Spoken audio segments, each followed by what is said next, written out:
Inshallah, today I'll complete the brief comments I wanted to make with you about Bismillahir Rahmanir Raheem. The first evening that I spoke with you, I talked to you a little bit about the phrase Bismillah, but I did not share anything as a reminder for myself and for any of you of the additional words in the phrase Al-Rahman and Al-Raheem. And in order to help you understand them, I want you to first acknowledge or appreciate something about the difficulty of translating the names of Allah. Because as many of you might know, the common English translation says, in the name of Allah, the most beneficent, the most merciful, or the most merciful, the most kind. And those kinds of translations, first of all, the problem with them is when we say the word beneficent, I think pretty much here everyone is sitting listening to me understands the English language. When do you use the word beneficent in your everyday language? You don't. I mean, I don't think you've ever met somebody and say, hey bro, you're so beneficent. You don't do that. So we translate Quran with words that we don't use. And that becomes, the entire purpose of translation is that the word of Allah becomes easier for us to relate to, easier for us to understand. So if we translate the word of Allah in English, then the English we use has to be one that we actually can relate to, we can connect with it. But when we use words like beneficent, then you can't connect with that.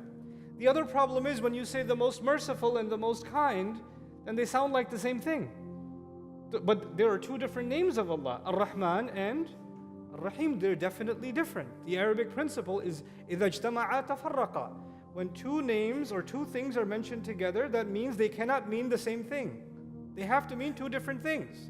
So there's a difference between Ar-Rahman and Ar-Raheem. And that has to be made clear to anyone who says it. As you're saying Bismillahir Rahmanir Raheem, you and I have to be aware of what is the difference between Ar-Rahman and Ar-Raheem, and how does each of them benefit me? And why is that in the Bismillah anyway? Why not just say Bismillah? Why even the addition of Ar-Rahman and Ar-Raheem? So let's start from an easy place. The first thing I want to share with you is both of these words, Ar-Rahman and Ar-Raheem, have something in common. Yes, they are different, but they have something in common. And what they have in common, they come from the same origin, Rahma. Ar-Rahman has to do with Rahma, and Ar-Raheem also has to do with Rahma. Now what is Rahma? Typically they translate Rahma as mercy. I personally, Allahu A'lam, have a problem with that translation. And the reason I don't like that translation is because in the English language, when you say mercy, that actually means you were spared. For example, the king showed him mercy and forgave him, meaning he was about to punish him, but he was merciful instead. Or you were merciful to that animal, meaning that animal was suffering and you took care of it. Or in a lot of hospitals in the world, they call them mercy hospital, right? The idea that somebody's suffering and you're getting rid of their suffering or alleviating their suffering, and that's an act of what? Mercy. But in the Arabic language, and by the way, mercy is even if you didn't do your homework in school or you failed the exam and your teacher is about to write a big giant F on your paper and you say mercy, mercy. Meaning you're asking to be spared. Don't punish me. That's mercy. But in the Arabic language, the word Rahma has nothing to do with being spared. Actually, Rahma has to do with the word Raham, which means the belly of a mother, the womb of a mother. When a woman is pregnant, then she's called, Rahimat al-mar'a, meaning the woman has a child in her belly. Allah Azza wa Jal in a hadith Qudsi describes talking to the womb of the mother, and He says, Ishtaqtuka bi ismi. I named you. I drew your name from my name. Allah says about Himself, An Allah, An Ar-Rahman. I am Allah, I am Ar-Rahman. And then He talks to the womb of the mother and says, I gave you the name from my name. Meaning Ar-Rahman gave the name Ar-Rahim to the womb of the mother. That's important because if we're going to understand the names Ar-Rahman, Ar-Raheem, we have to understand the womb of the mother. If we are to get any idea what these names mean for us. So let's think about that together. A child, every other relationship human beings have with other human beings is a two-way relationship. People say to each other, I love you no matter what. But it's not no matter what, is it? If you insult me all the time, if you make fun of me all the time, if you're angry with me all the time, if you push me away all the time, if you spit at me, if you hurt me, if you lie to me, if you do these things, then what happens to that love? It starts going away. I thought you said no matter what. I could do whatever I want. No, Love is something that has to be nourished and taken care of. It's not unconditional. There's no such thing as unconditional love in most relationships. Love is grown when love is shown. You receive it and then it grows. And when you don't receive it, it starts withering away. You see? But there's one relationship human beings have that's very strange. This thing is growing inside a mother, and as it grows, it's causing the mother more and more pain. And she eats food, and he's taking all the food. And he's sleeping, but she's awake in pain. And as he grows more, he causes her more pain. Backache, stomach ache, throwing up. She can't taste food anymore, constantly. And this mother, as the child grows older, the love she has for this child, she doesn't say, man, you made me throw up like 16 times, I hate you. No. She's just, this baby. SubhanAllah, this baby, he's giving me a hard time. But she still loves this baby. She'll walk carefully when she's in the kitchen to not touch the corner of a table because she wants to protect the baby. Does the baby even know that the mother is protecting her? No. The baby has no idea. The baby's living without paying rent, without paying for the food that it's getting, free cleanup service, everything's taken care of. All the problems are being carried by who? The mother. And the recipient of that love and that care, the baby inside, has no idea. He has no idea. For that child, their entire universe is just that belly. For them, the sky and the earth, and there's no sky and earth. Their sky and earth is just the belly of this mother. Their entire existence is being covered, wrapped. And outside of that is a mother who only loves this child. And you think of it this way. If somebody cut you, if somebody made you bleed, would you say, oh, it doesn't make any sense. But this mother gives birth to a child and almost dies bleeding. She experiences the kind of pain we can't even imagine. Her body tears open to give birth to this child.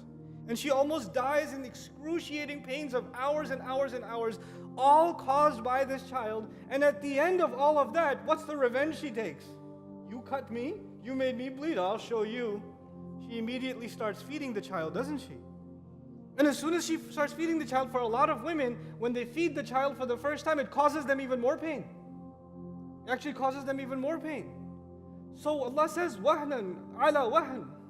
He says, weakness on top of weakness, kurhan, out of difficulty and pain that she experiences, she keeps giving to the child, keeps giving to the child. Allah wanted to show us something about the way He loves us by choosing the names Al-Rahman and Al-Raheem. Allah gives, and He gives, and He gives, and He gives. Every second He gives. He cares, He loves, He protects. Like a mother cares and protects. You have no idea how much more Allah does so. And you guess who has no idea? We have no idea. And when we say, what has Allah ever done for me? Where was Allah when I needed Him? How come I made dua, He didn't even answer my dua? And yet you are enveloped, covered inside the rahmah of Allah. It's not just mercy, you understand. A mother is not merciful to her baby. A mother loves and cares and protects her baby. So the word Al-Rahman and Al-Raheem have to do with Allah's love and His care and His protection, while we have no idea how incredibly powerful that love and that care and that protection is. You understand? That's the first thing we have to know about the words Al-Rahman and Al-Raheem. Now the second thing. The second thing is equally important, is to help you understand the difference between Al-Rahman and Al-Raheem. I'll tell you three things about Al-Rahman. Three qualities of the word. I won't go technical with you that it's Sighatul Mubalagha and all of that. Just remember three things. Because of the way Ar-Rahman is spelled, you see the an at the end? Ar-Rahman. Words in Arabic like Jaw'an, Atshan, Ghadban, there's other words that have an at the end also. When they have this an at the end, three things happen to that word. Three things, okay? The first thing is, it becomes very extreme. It becomes what? Extreme. So, it's not just that Allah loves and cares, or Allah is loving and caring. He's definitely being described as extremely loving and extremely caring. Unimaginably loving and imaginably caring. It's not a normal amount of love or care. It's an extreme amount. That's the first thing that happens to the word. The second thing that happens to the word is that it is happening right now. It's happening immediately. You know, if you say to somebody, man, that man is patient, mashallah, that man is what? Patient. Or this man is knowledgeable. Or this man is wise. Or this woman is wise. But she's sleeping right now. She's not being wise right now, she's just sleeping. She has the quality of being wise, but it doesn't come out until she says something wise or she does something wise, you understand? Just like that, when you say this man is patient, you describe someone who's not here and you say, you know that man, he's very patient. Do you know for a fact he's being patient right now? No. But when you use an at the end, you're not just giving someone a quality, you're saying that that quality is happening when?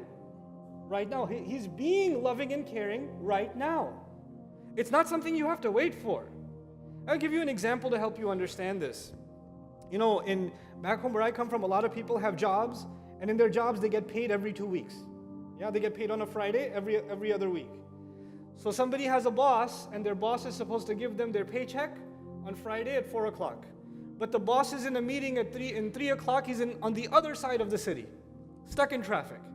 And this person is waiting for their paycheck, they're getting late for a train they have to catch, and they're waiting for the boss, and their coworker says, hey, don't worry, boss is reliable. He'll be here.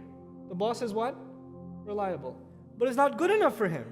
He says, I know he's reliable, but I wish he was being reliable when? Right now. I need it right now. I know he's good, but I need that good to work right now. Where is he now? He's not answering my text. When human beings are in need, they don't want to know about the quality you have. They want to know how that quality is helping you when? Right now. When you say the word Ar-Rahman, then you are accepting that Allah's love and His care and His protection is extreme, and that His love and His care and His protection is showering on you when? Right now. It's happening as we speak. As we speak, it's happening. The third part of this meaning of the word Ar-Rahman is the scariest part. They say Al-Huduth, which means it's not always permanent. Atshan, same way, an means extremely thirsty. Is someone always extremely thirsty? No. Ghadban means extremely angry. Is someone always extremely angry? I'm not talking about your wife. I'm just saying other people. Someone always extremely, no, eventually they calm down. Jaw'an, extremely hungry. Is someone always extremely hungry? No. These qualities are extreme. They're happening right now, but something can come and get rid of them. So if you're extremely thirsty, what can get rid of it? Water can get rid of it. If you're extremely hungry, food can get rid of it. Allah Azza wa Jal chose this name to describe something. Allah is extremely loving and extremely caring when? Right now. But it's something you can do. Something you can do and I can do that can disqualify us from benefiting from Ar-Rahman. Isn't that scary? That it's not, you can't always benefit from it unconditionally. There can be something you can do that can what? Remove it, get rid of it. And you know why the Sahaba understood this? The Sahaba understood this. They said Ar-Rahman is for everyone in this world. But Ar-Rahim is only for the believers in the next world. Because they understood, people do some things here, Allah keeps giving them love. Even the disbeliever who curses Allah, who makes fun of Allah's messenger, the disbeliever who mocks the Quran, who doesn't care about anything, disregards Allah in the worst ways, commits the worst sins and is proud of his or her sins. Those kind of disbelievers also, does Allah give them love? Does Allah give them care? Yeah. But they're doing something that will disqualify themselves at one point. 3 qualities. Extreme, it's happening right now, and it may not be permanent for you. It may not be permanent. Now let's talk about Ar-Rahim. Ar-Rahim actually means someone who has a quality, even if it doesn't come out, it's there. Like for example, they say Aziz or Kareem. Kareem means noble. Even if someone's not acting noble, they still have nobility in them. And the more important thing for you, Rahim actually means someone who's always loving and caring. Someone who's what? Always loving and caring. It doesn't have the right now. It has the what? Always. Now look at the mercy of Allah. If Allah only said Bismillahir Rahman, if He only said what? Bismillahir Rahman, then the love of Allah would be extreme. It would be right now, but it wouldn't be forever. If Allah said Bismillahir Raheem, then the love of Allah would be forever, but no guarantee that it's coming when? Right now.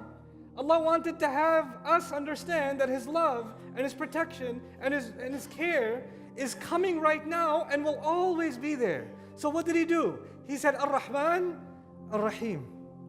He took care of our immediate by saying Al-Rahman. And He took care of our future by saying what? Al-Raheem. And the scholars even argue, why not even change the order? Why not say Bismillahir Rahim, Ar-Rahman? Why not do it that way? Because Allah knows who He created. Ala ya'lamu man khalaq. Listen to this carefully. If you're very hungry, and alhamdulillah, your fasting in Cape Town is very easy. So I'm talking to the people in Texas. If you're very hungry or if you're very thirsty, and even if it's not Ramadan, you're not fasting, but you haven't eaten anything, and you come after a long day at work, and your wife says to you, "What do you want to eat on Wednesday? What do you want to eat next Friday?" You're like, "I don't care, woman. Just give me some food right now." When you're in a problem right now, you cannot think about what? The future. If somebody's going through pain right now, if somebody's house is on fire right now, you don't talk to them about a retirement plan. It doesn't make any sense. Human beings, when they have a problem, they are stuck in the right now. Now, you have your food. You finish eating. It was good. And then you say, "What did you want to have next Friday?" When your immediate is taken care of, then your mind goes to what? The future. When you have an immediate problem, all you can think about is now, now, now. Which name of Allah takes care of now? Ar-Rahman. And when He takes care of now, which name of Allah takes care of the future? Ar-Rahim. His love and His care is now and will always be there. The last thing that you and I should know, we say Bismillahir Rahmanir Raheem in everything that we do. Of all of Allah's names, Allah has many names. Al-Qahhar, Al-Wahhab, Al-Aziz, Al-Hakim. He has many names. He chose these two names for everything we begin. You're about to eat, you're about to work, you're about to get in the car, you're about to change your clothes, you're about to do anything, we say Bismillahir Rahmanir Raheem. Why is that important? That's important because we recognize something. Everything Allah is allowing us to do, everything Allah is allowing us to do is because He loves us and He cares for us. And sometimes we say Bismillahir Rahmanir Raheem and we start the final exam in school, yeah? And then we fail that exam. It happens or no?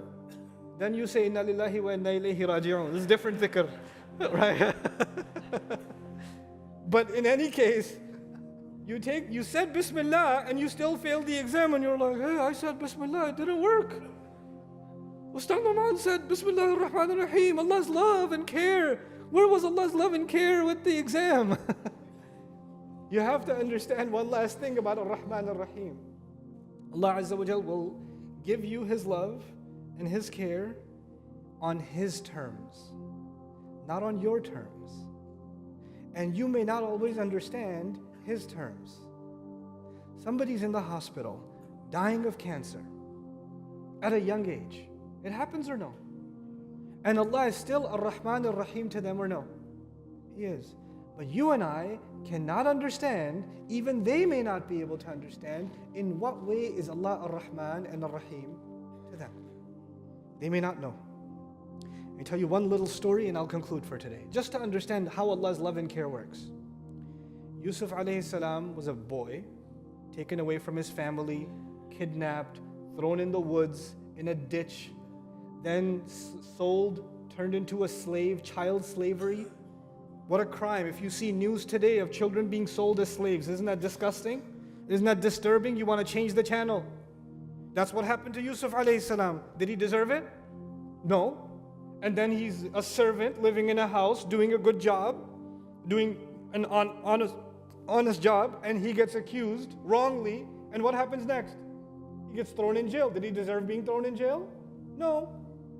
And you're like, "Oh, but Allah is Ar-Rahman, Ar-Raheem. He should cover him in His love and His care." But he got taken away from his father. He got taken away from his family. He got thrown into jail. All of these problems happened. But eventually Yusuf alayhi salam came out of jail, remember? And when he came out of jail, he interpreted a dream. And when he interpreted a dream, what did the dream mean? That the country is going to have a drought, a water problem. You guys know something about that. Yeah? The country is going to have a water problem. So all the farmland is going to dry up and die. So we have to save the food for 7 years while the water is still here, because the next 7 years the water will be gone. That was the interpretation of his dream, yes or no? Because of him, if he was never in jail, the king would never have met him. And if he was never kidnapped, he would never have been in jail. And if he was never in jail, he would have never met the king. And if he never met the king, he would have never interpreted the dream. Isn't that true? And because he interpreted the dream, thousands of children for 7 years got to stay with their parents and didn't die of thirst and hunger. Because of Allah's plan. Because Allah didn't just show love and care to him, but sometimes Allah's love and care, maybe a little bit of your suffering creates a lot of love and care for so many other people. SubhanAllah. And you know what? For every one of those children that was saved, who gets the reward? Yusuf alayhi salam. And Yusuf alayhi salam's a little bit of suffering, and compared to what he's going to get, he acknowledges that Allah Azza wa Jalla is Al-Rahman, that Allah Azza wa Jalla is Al-Raheem. These are the names we call on when we start a task. Don't ever lose sight of the fact, whether things work out for you the way you want or not. One thing is always there. Allah never stopped loving, Allah never stopped protecting, Allah never stopped caring. May Allah Azza wa Jal make us from the heart a people of Bismillahir Rahmanir Raheem. Barakallahu li wa lakum. Assalamu alaikum wa rahmatullahi ta'ala wa barakatuh.